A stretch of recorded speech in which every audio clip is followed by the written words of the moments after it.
Pumalag ang palasyo sa mga bagong banat ni Vice President Sara Duterte kabilang ang paglobo ng utang ng Pilipinas. Mahirap daw turuan ng walang alam. Narito ang report ni Maricel Halili. Si Pangulong Bongbong Marcos ang pinulutan ni Vice President Sara Duterte sa dinaluhan niyang Free Duterte Now rally sa Melbourne, Australia nitong weekend. Kabilang dyan ang sinabi ng Pangulo na hindi siya nakikialam sa impeachment case ng bise. He gives conflicting statements truly. The very first day of his administration, he has not followed through with any of his campaign promises. And budol in English is scam, no? Yeah. We're not surprised. He has the hallmark of a scammer. Buwelta dyan ng palasyo. Budol? Talaga?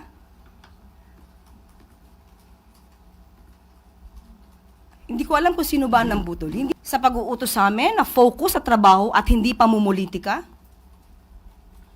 Sino ba talaga ng bubudol?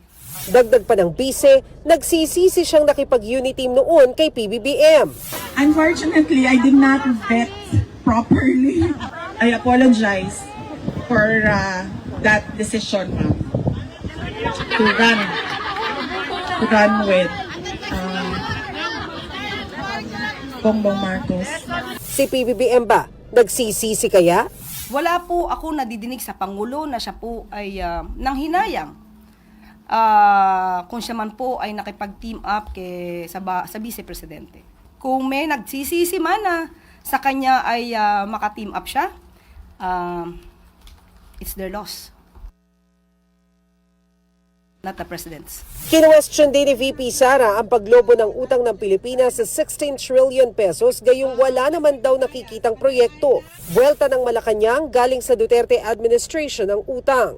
Sa panahon nga raw ni dating Pangulong Rodrigo Duterte, nasa 12.79 trillion pesos ito. Higit 115% daw ang itinaas.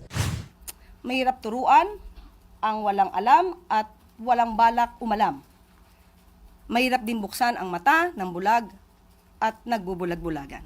Nagbabalita mula sa Frontline, Maricel Halili, News 5.